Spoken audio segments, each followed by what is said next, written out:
চারিদিকে হাসি খুশি আনন্দে ভরা এক রেস্তোরাঁ, কিন্তু হঠাৎ এক টুকরো মুদ্রা বদলে দিল সবার ভাগ্য।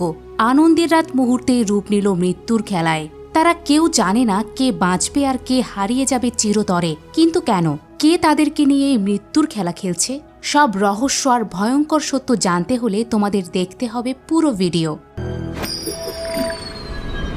মুভিটি শুরু হয় 1968 সালের সেই সময় দেখানোর মাধ্যমে, যেখানে আমরা পল এবং আইরিশ নামে এক দম্পতিকে দেখি। আসলে পল আইরিশকে সারপ্রাইজ দেওয়ার জন্য শহরের একটা নতুন রেস্তোরাঁয় নিয়ে এসেছিলেন। সেই রেস্তোরাঁর নাম ছিল স্কাই টাওয়ার। রেস্তোরাঁটি দেখার পর আইরিশ খুব খুশি হয়ে যায়। তারপর রেস্তোরাঁর প্রমোশনের জন্য তাদের দুজনের একটা ছবি তোলা হয়। এখানে আমরা একটা শিশুকে দেখতে পাই। শিশুটি এই পার্টিতে আসা একজন গায়িকার ছেলে এবং তার নাম ছিল উইলিয়াম। এরপর পল এবং আইরিশ দুজনেই রেস্তোরাঁর ভেতরে আসে। এর ফ্লোর ছিল সম্পূর্ণ কাঁচের তৈরি এবং রেস্তোরাঁর মাঝখানে একটা জীবন্ত রান্নাঘর তৈরি করা হয়েছিল, যেখানে একজন শেফ রান্না করছিলেন। পরিবেশটি খুব মনোরম ছিল, সবাই পার্টি উপভোগ করছিল।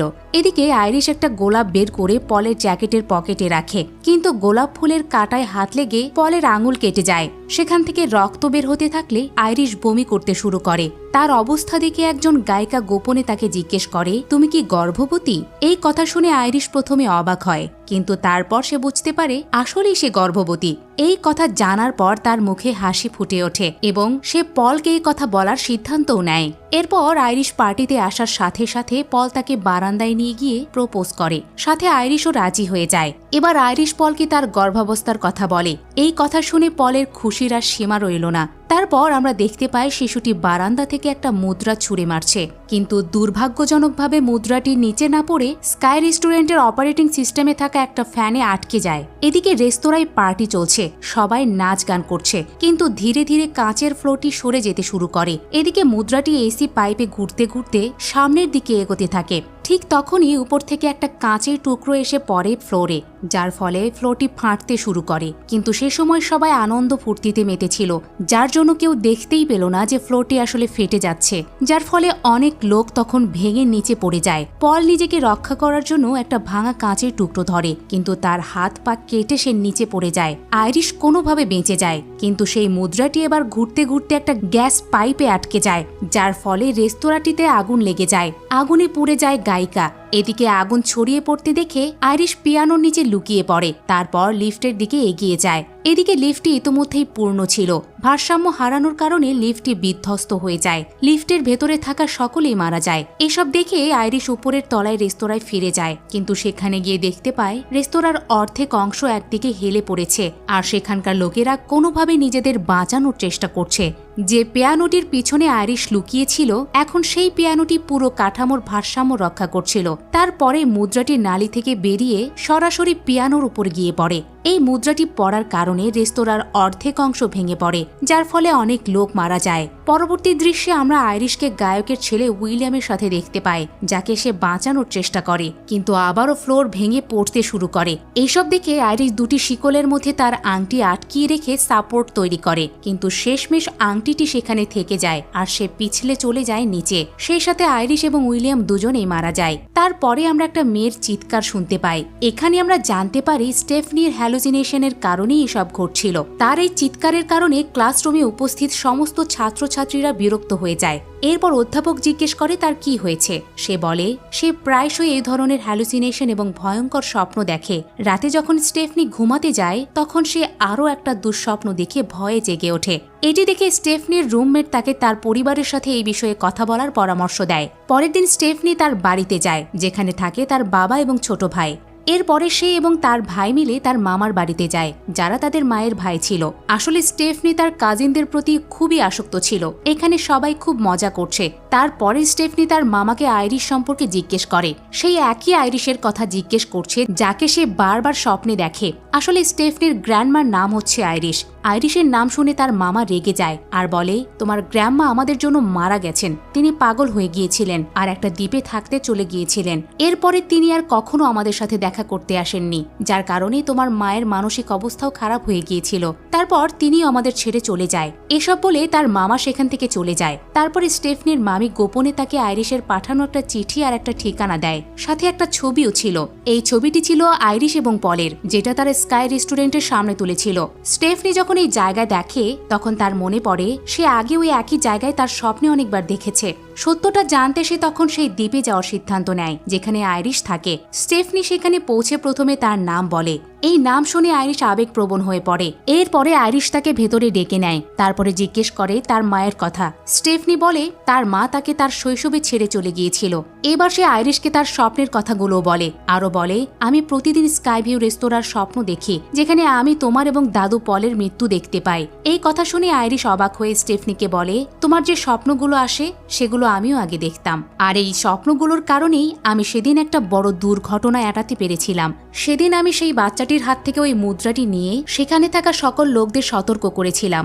আমি সবাইকে বলছিলাম যে ফ্লোর ভেঙে পড়তে চলেছে, যার কারণে লোকেরা আগে জায়গাটি ছেড়ে চলে গিয়েছিল এবং একইভাবে অনেক লোক মারা যাওয়ার হাত থেকে বেঁচে গিয়েছিল। এই কথা শুনে স্টেফনি অবাক হয়ে আইরিশকে জিজ্ঞেস করে, তুমি কি পার্টিতে উপস্থিত সকলের জীবন বাঁচিয়েছিলে? এই কথা শুনে আইরিশ বলে, হ্যাঁ, সেদিন আমি মৃত্যুকে ফাঁকি দিয়ে সবার জীবন বাঁচিয়েছিলাম, কিন্তু মৃত্যু সেই লোকদের তাড়া করে বেড়াতো। এমনকি সেই দুর্ঘটনার পরে জন্ম নেওয়া শিশুদেরও এই মৃত্যুর খেলার মুখোমুখি হতে হয়েছিল। এমনকি পলও একইভাবে এই মৃত্যুর খেলায় মারা গিয়েছিল। তারপর আমি বুঝতে পারি এখন আমার পালা। এই কারণেই আমি এখানে এসে লুকিয়েছিলাম, কারণ আমি যদি মারা যাই তাহলে এই মৃত্যু তোমাকে আর তোমার ভাইকেও মেরে ফেলবে, কিন্তু যতদিন আমি বেঁচে আছি তোমাদের সকলের কিছুই হবে না। স্টেফনি তখন আইরিশকে জিজ্ঞেস করে, তাহলে আমি কেন এই স্বপ্ন দেখছি? সে উত্তর দেয়, মৃত্যু এখন আমাদের পেছনে। এই কথা শুনে স্টেফনি খুব ভয় পেয়ে যায়। এরপর আইরিশ তাকে একটা বই দেয় যেখানে তাকে বলা হয় যে দুর্ঘটনায় বেঁচে যাওয়া ব্যক্তিরা কিভাবে মারা গিয়েছিল আর কিভাবে মৃত্যু এড়াতে হবে। এই সমস্ত তথ্য এই কিতাবে রয়েছে, কিন্তু স্টেফনি এসব বিশ্বাসই করে না, বরং সে সেখান থেকে চলে যেতে শুরু করে। এটি দেখে আইরিশ তার সন্তানদের বাঁচাতে মৃত্যুর মুখোমুখি হওয়ার সিদ্ধান্ত নেয় এবং বহু বছর পর প্রথমবারের মতো তার কেবিন থেকে বেরিয়ে আসে। সে এত বছর এজন্যই কেবিনে লুকিয়েছিল যাতে মৃত্যু তাকে খুঁজে না পায়। তারপরে সে স্টেফনিকে বইটি দিয়ে বলে, এখন মৃত্যু তোমার পেছনে আসবে আর এই মৃত্যু থেকে নিজেকে বাঁচাতে এই বইটির প্রয়োজন পড়বে। কিন্তু স্টেফনি তখনও তাকে বিশ্বাস করে না। তারপরে আইরিশ তাকে বিশ্বাস করানোর জন্য বলে, দেখো আমি এখন কিভাবে মারা যাই। তারপরে দেখা যায় কাছাকাছি গ্যাস লিক করতে শুরু করেছে এবং গ্যাস লিক হওয়ার কারণে জিনিসপত্র এখানে সেখানে পড়তে থাকে। এরপরে একটা শিকল আইরিশকে আঘাত করে আর তার গলা ছিঁড়ে ফেলে, যার ফলে আইরিশ সেখানেই মারা যায়। এখন স্টেফনির কাছে সবকিছুই বাস্তব মনে হয়। হঠাৎ তার মনে পড়ে যায় এখন তার মায়ের নম্বর, তাই তাদের বাঁচানোর জন্য সে আইরিশের দেওয়া বইটি পড়ার সিদ্ধান্ত নেয়। যখন সে বইটি খুলে দেখে তখন সে দেখতে পায় এতে লুকানো সেই একই মুদ্রাটি রয়েছে যা দিয়ে আইরিশ দুর্ঘটনা রোধ করেছিল।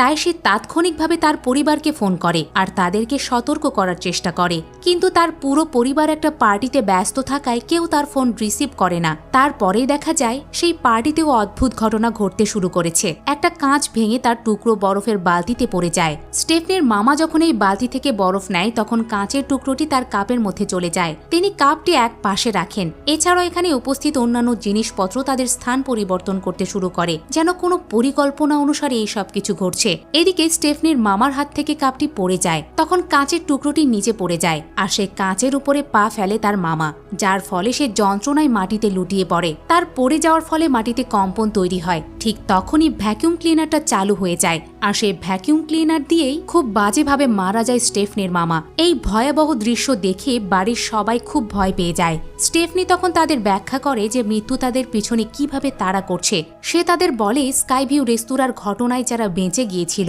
এখন তাদের ভবিষ্যৎ প্রজন্মকেও খুঁজছে। এর মানে হলো যদি স্টেফনির মা মারা যায় তাহলে স্টেফনির পালা আসবে, তারপরে তার কাজিনদের এই খেলার মুখোমুখি হতে হবে। কিন্তু তার মা ছাড়া পরিবারের আর কেউ তাকে বিশ্বাস করে না। এরপরে আমরা স্টেফনির কাজিন এরিককে দেখতে পাই, যে তার ট্যাটু শপে ছিল। তার নাকে একটা রিং পরা ছিল।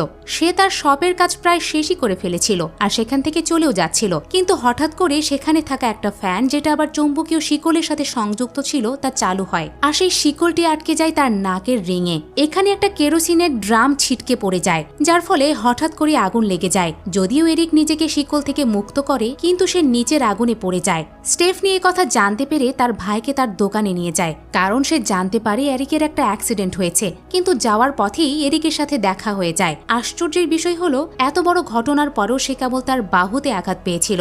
স্টেফনি তার সাথে কথা বলতে থাকে। ঠিক তখনই একটা দ্রুতগামী ট্রাক এসে তাকে ধাক্কা দেয়। তবুও এরিক অক্ষত অবস্থায় থাকে। স্টেফনি এসব দেখে আতঙ্কিত হয়ে যায়। তারপর এরিক হেসে বলে, আমি তোমাকে বলেছিলাম আমার কিচ্ছু হবে না। কিন্তু স্টেফনি এখনো ভয় পাচ্ছে, কারণ সেই কিতাব অনুযায়ী স্টেফনির মামার ফ্যামিলিরই কেউ মারা যেতে চলেছে। আর এরিক যেহেতু বড় ছেলে, স্টেফনি ধরে নেয় এবার এরিকেরই মৃত্যুর পালা, তাই তাকে প্রোটেক্ট করার চেষ্টা করছে সে। ইতিমধ্যে একটা আবর্জনার ট্রাক পাশ দিয়ে যাচ্ছে।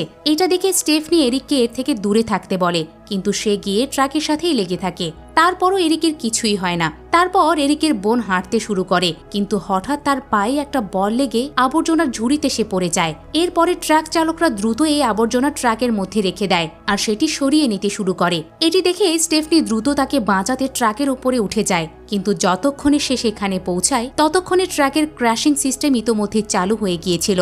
স্টেফনির সামনেই তার কাজিন সিস্টারের দেহ তার চোখের সামনে টুকরো টুকরো হয়ে যায়। কেবল তার হাতে স্টেফনির হাতই রয়ে যায়। তার মৃত্যুর খবরে পরিবারের সকলেই ভেঙে পড়েন। স্টেফনি মনে করেন এরিকের বোনের পরিবর্তে তার বড় ভাই এরিকের মৃত্যু হওয়ার কথা ছিল। এরপরে স্টেফনির আন্টি একটা বড় সত্য প্রকাশ করেন। তিনি তাকে বলেন এরিক আসলে স্টেফনির আঙ্কেলের আসল ছেলে নন। এই জন্যই এরিক না মারা গিয়ে তার বোন মারা গিয়েছে, যে আসলে তার মামার বায়োলজিক্যাল সন্তান ছিল। স্টেফনি এই কথা শুনে তো অবাক হয়ই, সাথে পরিবারের সবাই অবাক হয়ে যায়। এরিকও তার মাকে ভুল বুঝতে শুরু করে।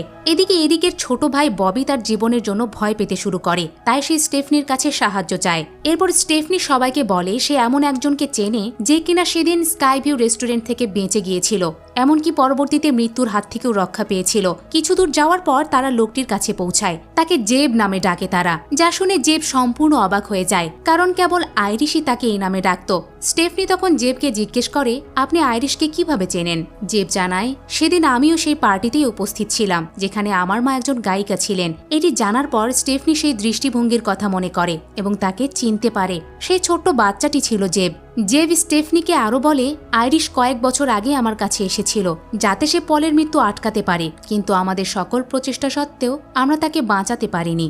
এই কথা শুনে স্টেফনি তাকে জিজ্ঞেস করে, এখনো পর্যন্ত কেউ বেঁচে আছে কি? এরপর সে উত্তর দেয়, হ্যাঁ, দুজন লোক বেঁচে আছে। এখন স্টেফনি জেবকে সাহায্যের জন্য অনুরোধ করে, কিন্তু সে অস্বীকার করে, কারণ সে একবার মৃত্যুকে ফাঁকি দিয়েছে আর সে মৃত্যুকে ফাঁকি দিতে পারবে না। তারপর স্টেফনির চাচাতো ভাই একটা ধারণা পায়, ববিকে চীনাবাদাম খাওয়ানোর মাধ্যমে মৃত্যুর কাছাকাছি আনার চেষ্টা করে, কারণ তার চীনাবাদামের প্রতি অ্যালার্জি ছিল এবং মৃত্যু তাকে নিতে আসার সাথে সাথেই সে তাকে অ্যান্টি অ্যালার্জিক চিকিৎসা পরিষেবা দিয়ে জীবিত করে তোলে। এইভাবে তারা মৃত্যুকে ফাঁকি দিতে পারবে। আর একবার যদি তারা মৃত্যুকে ফাঁকি দিতে পারে, মৃত্যু তাদের তাড়া করা বন্ধ করে দেবে। তারপর যখন সে ভেন্ডিং মেশিনের কাছে আসে তখন এটি কাজ করা বন্ধ করে দেয়, আর তখনই তার তাড়াহুড়োয় ভেন্ডিং মেশিনের একটা রিং খুলে যায়। তারপর এরিক ববিকে একটা ঘরে রেখে অ্যান্টি অ্যালার্জিক ইঞ্জেকশন নিতে বেরিয়ে যায়। যাওয়ার সময় সে দেয়ালে আঘাত করে এবং দুর্ঘটনাক্রমে কিছু বোতামে টিপ লেগে যায়, যার কারণে কাছের এমআরআই মেশিনটি সক্রিয় হয়ে যায়। এদিকে এরিক ঘরে এসে ববিকে চীনাবাদাম চকলেট খাওয়ায়, কিন্তু ঠিক সেই মুহূর্তেই এমআরআই মেশিনের শক্তিশালী চৌম্বক সক্রিয় হয়ে ওঠে এবং এরিকের সারা শরীর মেশিনের দিকে টানতে শুরু করে। তারপরে সে টুকরো টুকরো হয়ে যায়। এখানে ববি কোনোভাবে নিজেকে ইঞ্জেকশন দিয়ে তার জীবন বাঁচায়, কিন্তু তারপরে ভেন্ডিং মেশিন থেকে বেরিয়ে আসে স্প্রিং তার মাথায় ঢুকে যায়, যার ফলে ববি ঘটনাস্থলেই মারা যায়। স্টেফনি তখন তার মায়ের জীবনের জন্য ভয় পায়, তাই সে তাদেরকে তার গ্র্যান্ডমাদারের বাড়িতে যেতে বলে, কারণ আইরিশ অনেক বছর ধরেই সেখানে নিরাপদে ছিল। এদিকে সে তার বই তুলে নেয়, কিন্তু সেখান থেকে একটা মুদ্রা পড়ে যায়। তারপর একজন বৃদ্ধা মহিলা খুঁজে পান। স্টেফনি তার মা এবং ছোট ভাইকে এই বাড়িতে পাঠাতে চায়, কিন্তু হঠাৎ করে গ্যাস লিকের কারণেই আগুন লেগে যায় এবং শক্তিশালী বিস্ফোরণের ফলে স্টেফনির গাড়ি পানিতে পড়ে যায়। এদিকে একটা টাওয়ার তার উপর পড়তে বসে, কিন্তু তার মা বেরিয়ে এসে তাকে বাঁচায়। স্টেফনির ভাই জানতে পারে যে এবার তার বোনের পালা, তাই সে পানিতে ঝাঁপ দিয়ে স্টেফনিকে বের করে আনে, যেখানে স্টেফনি প্রায় ডুবেই যায়, কিন্তু সিপিআর এর মাধ্যমে স্টেফনি তার নিঃশ্বাস ফিরে পায়। এর মানে স্টেফনি মৃত্যুকে জয় করেছিল। এরপরে আমাদের কয়েক বছর পরের দৃশ্য দেখানো হয়। আজকে স্টেফনির ভাই চার্লির গ্র্যাজুয়েশন পার্টি। সে তার পকেটে একটা গোলাপ রাখে এবং গোলাপের কাঁটা হঠাৎ করে তার হাতে বেঁধে যায়, ঠিক যেমনটি আইরিশের সাথে ঘটেছিল। এর অর্থ হলো খেলা এখনো শেষ হয়নি। অন্যদিকে আমরা সেই বৃদ্ধ মহিলাকে দেখতে পাই, যার কাছে সেই মুদ্রাটি ছিল। এই মুদ্রাটি স্টেফনির কাছ থেকে পড়ে গিয়েছিল যখন তারা তার মায়ের সাথে বাসে করে তার গ্র্যান্ডমার বাসায় আসছিল, আর সেখান থেকে বৃদ্ধা মহিলাটি এই কয়েনটি পেয়েছিল। হঠাৎ মুদ্রাটি তার পার্স থেকে পড়ে রেল লাইনে আটকে যায়। এখানে স্টেফনির বাড়িতে তার ভাইয়ের বন্ধু যে একজন ডক্টর তাদের সাথে দেখা করতে আসে এবং স্টেফনিকে বলে, আসলে তুমি বাঁচবে না, কারণ যদি কোনো ব্যক্তি 5 মিনিটের জন্য শ্বাস না নেয় তাহলে সে ক্লিনিক্যালি মৃত। এই কথা শুনে স্টেফনি এবং তার ভাই একে অপরের দিকে তাকায় এবং ভয় পায়। ঠিক তখনই স্টেফনি তাদের দিকে আসা একটা ট্রেনের শব্দ শুনতে পায়। এটি দেখে ভাই এবং বোন উভয়ই দ্রুত পালিয়ে যায়। ততক্ষণে অনেক দেরি হয়ে গিয়েছে। ট্রেনের পেছন থেকে কিছু কাঠের টুকরো এসে তাদের উপরে পড়ে আর তারা একদম নিশ্চিহ্ন হয়ে যায়। আর এভাবেই শেষ হলো মৃত্যুর ভয়ঙ্কর খেলা, যেখানে কেউই নিরাপদ নয়। তোমরা কি মনে করো, মৃত্যুকে কি কখনো ফাঁকি দেওয়া সম্ভব? তোমাদের মতামত কমেন্ট করে জানাও। আর যদি এমন ভয়ঙ্কর হরর রহস্যময় ভিডিও আরও পেতে চাও তাহলে এক্ষুনি সাবস্ক্রাইব করো, কারণ সামনে আসতে চলেছে আরও ভয়ঙ্কর রহস্য।